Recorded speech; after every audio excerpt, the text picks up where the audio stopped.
जय हिंद दोस्तों, मैं महेंद्र शर्मा स्वागत करता हूं मेरे YouTube चैनल में आपका। उम्मीद करता हूं आप खुश और स्वस्थ है। दोस्तों आइए दिखाते हैं पाकिस्तान की दो अलग अलग वीडियो, जिसमें कैसे पहले में फिजा खान इतनी बौखलाई हुई है। सबसे पहले तो वो बोल रही है रो ने बलूचिस्तान को ये कर दिया वो कर दिया, क्योंकि अभी आपको हाल ही में पता है कि पीओके पे दबाव आना शुरू हो गया है, क्योंकि पीओके के लोगों को इन्होंने इतना प्रताड़ित कर दिया है कि वो लोग अपने हक हकूक को भूल के सिर्फ और सिर्फ जिल्लत भरी जिंदगी ही जी रहे हैं। तो दोस्तों, फिजा खान कैसे बौखलाई है, उनको पता है कि अभी यूएन में और अमेरिका में जो मीटिंग्स हो रही हैं उनमें पाकिस्तान को कोई भाव नहीं दे रहा है, और ये भाव नहीं दे रहा। इससे फिजा खान बहुत ज्यादा बौखला गई है, और बौखलाते हुए उसने अमेरिका, भारत और नरेंद्र मोदी, अमित शाह और अजीत डोभाल जी पे कैसे बरस पड़ी थी। और दूसरे वीडियो में आप देखोगे शाह महमूद अपनी अनर्गल अनाप शनाप बातें जो समझ में ना आने वाली हो,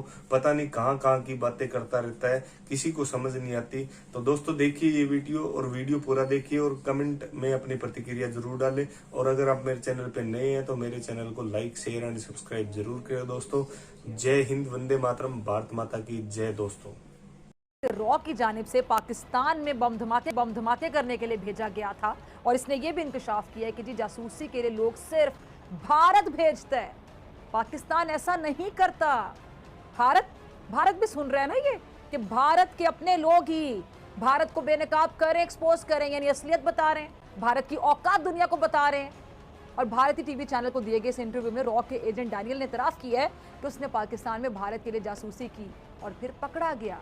भारत में ये जो पकड़ा गया बंदा है, भारत में खुद ये बैठ के बात कर रहा है, और पाकिस्तान में 4 साल इस बंदे ने कैद भी काटी पकड़े जाने के बाद। और डैनियल ने रॉ और भारतीय फौज के एक और जासूस राजू से मुतालिक बताया, क्या कहा कि वो पाकिस्तान में कैद है। साबिक भारतीय एजेंट ने कहा है कि रॉ अब भी पाकिस्तान में अपनी सरगर्मी में मुलव्विस है, और ये भी बता रहे हैं कि जी पाकिस्तानी बहुत अच्छे होते हैं। नाज़रीन, ये है मोदी की असलियत, मोदी की रॉ का साबिक जासूस खुद अपनी ज़बानी बयान कर।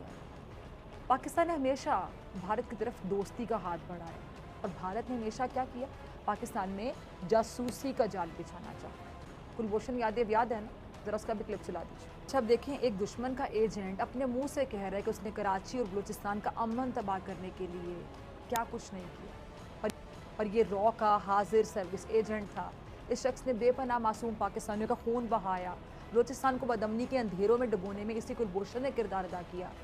यही भारत है जिसने स्पॉन्सर्ड दहशतगर्दी के जरिए आर्मी पब्लिक स्कूल के मासूम बच्चों को अपने निशाने पर रखा। क्योंकि बुज़दिल दुश्मन ये बात अच्छे से जानता है कि वो हमारे फौजी जवानों का मुकाबला करने की ज़रा भी सलाहियत नहीं रखता, इसीलिए वो हमारे जवानों के बच्चों को निशाना बना के खुश होता है। डरपोक दुश्मन, बुज़दिल दुश्मन। कुलभूषण ने भी मोदी की शिद्दत पसंद सोच को बेनकाब किया। अब हर तरफ मोदी और उसके गधों को जिल्लत का सामना करना पड़ रहा है। मोदी के जो हेरोइन स्मगलिंग जैसे धंधे बेनकाब हो रहे हैं। कितना जलील हो रहा है ये शख्स जिसका नाम नरेंद्र मोदी है, कितना ख्वार हो रहा है शख्स, गिरा हुआ शख्स, घटिया शख्स, नफसियाती शख्स। पाकिस्तान पहले इसके दहशतगर्दी के धंधों के सबूत आलमी इदारों को दे चुका है, और बार बार भारत से एटमी मवाद की चोरी की खबरें भी सामने आ रही हैं। अब भी अगर आलमी बरादरी ने ये मोदी के काले करतूतों का नोटिस ना लिया और मुफादात के लिए आंखें बंद रखें, तो मोदी की जो खबासतें हैं ना, इसकी खबासतों का खमियाजा अकेले भारत को ही नहीं बल्कि पूरी दुनिया को भुगतना पड़ेगा। क्योंकि अब वक्त बदल रहा है, बल्कि मेरे ख्याल अफगानिस्तान में भी मोदी की जो कठपुतली हुकूमत वो जा चुकी है। इसलिए मोदी के जो जुल्म, बर्बरियत और सबसे बड़ी चीज़ 2 नंबरी, इसका व्यापार ज़्यादा नहीं चलेगा। और इस हसद में इतने आगे निकल चुके हैं, इनको समझ नहीं आता कि क्या करना है। सोते जागते, उठते बैठते, खाते पीते, हर वक्त इनके हवास पे पाकिस्तान सवार रहते हैं कि किस तरह पाकिस्तान का इमेज खराब किया जाए, और हर दफ़ा मुँह की खाते हैं। और अब यही हाल अमित शाह का भी, कि नाकाम कोशिशें करता फिर रहा है। हिंदुस्तान ज़बरदस्ती मकबूजा कश्मीर पर कब्जा भी जमाता है बाकायदा, और इसकी आज़ाद हैसियत को भी ख़त्म कर देता है। और मोदी ये सब कुछ अपने इसी चमचे अमित शाह के ज़रिए करता है। और मोदी इसी अमित शाह और हिंदुस्तान की फ़ौज की मदद से, सेना की मदद से मासूम कश्मीरियों की आंखों की बिनाई छीनता है, कश्मीरियों का खून बहाता है। और मोदी के इस घिनौने जराइम पर उसकी अमरीकी अदालत में भी तलबी होती है, जिसके बाद मोदी तरले मिन्नतों पर आ गया और मोदी ने उस वक्त भी मासूम कश्मीरियों के हकूक ज़बरदस्ती छीन लिए थे, और अब भी ये पंजाब के किसानों के साथ भी जुल्म तोड़ रहा है। और मोदी को पंजाब के किसानों से तकलीफ क्या? वैसे पता है क्या तकलीफ है? कि इंतखाबात में इस मोदी की हिमायत क्यों नहीं की। इसलिए ये हिंदुस्तान की मईशत को चलाने वाले पहियों को अपने हाथों से पंक्चर लगा रहे हैं, पंजाब के किसानों के पेट पर लात मार रहे हैं, उनका मौशी कत्ल कर रहे हैं। और यही वजह है कि एक बार फिर अमरीकी अदालत ने हिंदुस्तान में जो होती इंसानी हकूक की खिलाफ वर्जी है, इस पर मोदी को समन जारी कर दी है। अब जरा सुनिएगा, कहानी कुछ यूं है कि नरेंद्र मोदी अमेरिका का दौरा करने जा रहा था, लेकिन उस दौरे से पहले इसका जो इस्तकबाल है वो समन के जरिए हो रहा था, जो एक अमरीकी अदालत ने इसको भेजा। सिखों की तंजीम सिख फॉर जस्टिस ने 17 सितंबर 2021 को न्यूयॉर्क की अदालत में केस फाइल किया, जिसमें नरेंद्र मोदी को फरीक बनाया गया। और अदालत ने जो मजिस्ट्रेट जज हैं कैथरीन पाकर, उनको केस का इंचार्ज जज नामजद कर दिया, और दोनों फरीकैन जज के सामने आमने सामने पेश हो सकते हैं। और फिर क्या हुआ जी कि मोदी को अमरीकी अदालत की जानिब से ये जो समन है, ये सिख तंजीम के इल्ज़ाम की वजह से जारी किया, क्योंकि रियासत ने पंजाब और हरियाणा के किसानों पर रियासती ताकत का बेजा इस्तेमाल करके पुरतशद्दुद कार्रवाइयाँ की, जिससे तकरीबन 600 किसान जिंदगी की बाजी हार गए। यानी मोदी ने पंजाब के किसानों का कत्लेआम भी करवाया। मोदी ने जिस तरह गुजरात के मुसलमानों के खून से होली खेली, ठीक वैसे ही इसने पंजाब के किसानों का खून बहाकर जुल्म की याद ताज़ा कर दी। अब मीडिया रिपोर्ट्स के मुताबिक ये जो सिखों की तंजीम है, इसने भारतीय वजीर आजम के दौरा अमरीका पर एहतजाज की कॉल भी दी, और कश्मीरियों की जानिब से अक़वाम मुत्तहिदा की जनरल असम्बली में नरेंद्र मोदी के खिताब के दौरान एहतजाजी मुजाहरा करने का ऐलान भी किया। यानी मोदी हर तरह से क्या हुआ? जलील हुआ, रुसवा हुआ। मोदी अपनी ज़ात में फ़िरौन बना हुआ, और कुदरत हर फ़िरौन के लिए पता है किसे भेजती है? मूसा को भेजती है। और अब मोदी जैसे फ़िरौन के लिए भी मूसा आने को है, और इसका दर्दनाक अंजाम याद रखिएगा बहुत करीब है, और इतना दर्दनाक है, याद रखिएगा। उनकी मुलाकात हो रही है अमेरिकन नायब सदर कैमला हैरिस के साथ, वॉशिंगटन में है प्राइम मिनिस्टर मोदी।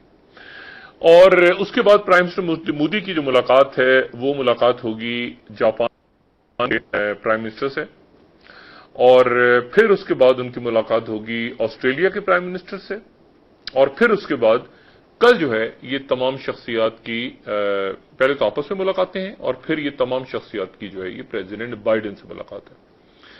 ये वो मुलाकात है जिसको क्वाड का नाम दिया गया है। अब सवाल यह है कि ये मुलाकात क्यों हो रही है?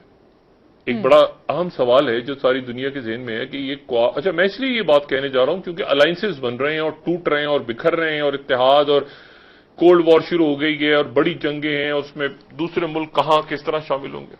सवाल यह है कि ये मुलाकात क्यों होने जा रही है, क्योंकि ये मुलाकात जो है इससे कुछ अर्सा पहले एक मुलाकात हो चुकी है जो कि प्रेसिडेंट बाइडेन के आने के फौरन बाद हुई थी, और वो वर्चुअल थी।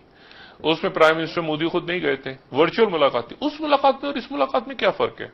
उस मुलाकात में ये तय हुआ था कि क्वाड जो है वो एक मिलिट्री अलायंस नहीं है, तो प्रेसिडेंट बाइडेन तो अपनी जगह खड़े हैं कि ये मिलिट्री अलायंस नहीं है। उन्होंने मिलिट्री अलायंस बना लिया दूसरी दो ताकतों के साथ।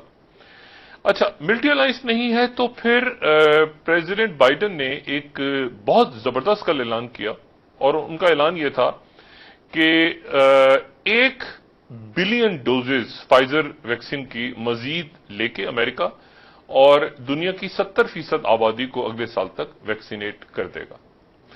तो ये वैक्सीन डिप्लोमेसी भी पहले हम डिस्कस कर चुके हैं। जो क्वाड का इजलास हुआ था वर्चुअल, तो उसमें यही था कि जापान जो है वो पैसे देगा, ऑस्ट्रेलिया जो है वो तकसीम करेगा, और इंडिया में मैन्युफैक्चरिंग होगी। तो वही अगर वैक्सीन डिप्लोमेसी के लिए फिर मुलाकात हो रही है ये 4 लोगों की, यानी ऐसा आखिर क्या है जो कि कल ये, और ये मैं इसलिए बात कर रहा हूं कि इंडिया की जो पोजीशनिंग है उससे फिर ये खत्ते की पोजीशनिंग, और फिर पाकिस्तान अपनी पोजीशनिंग को, पाकिस्तान तो आप समझे ना कि इस पूरे मसले से, क्वाड से और ये ऑकसस का जो मसला है इससे दूर है, लेकिन यह है कि खत्ते की और दुनिया की जो बड़ी ताकतें हैं वो तो है ना इसमें। और अफगानिस्तान से इनखला हो गया अमेरिकन ट्रूप्स का, और जिस तरह से हुआ वो हमने देखा, वो अजब से अंदाज में हुआ।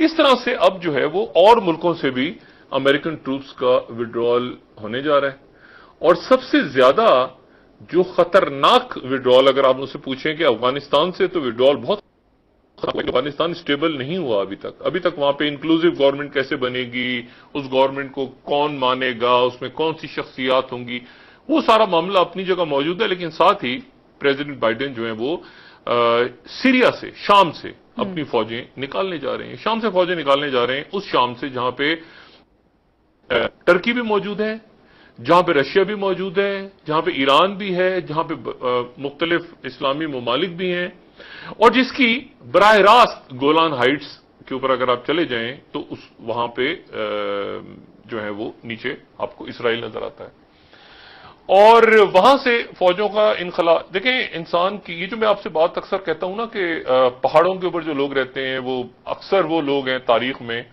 जो जमीनों पे जब जंगें हो रही थी तो वो जंगजू कबीले थे, तो वो पहाड़ों पे चढ़ गए और वहां जाके उन्होंने फिर नीचे हमले करना शुरू किए। इसीलिए लोग, हम अक्सर लोग हैं बड़े उनका मिजाज बिल्कुल मुख्तलिफ होता है उन लोगों से जो मैदानी इलाकों के लोग होते हैं।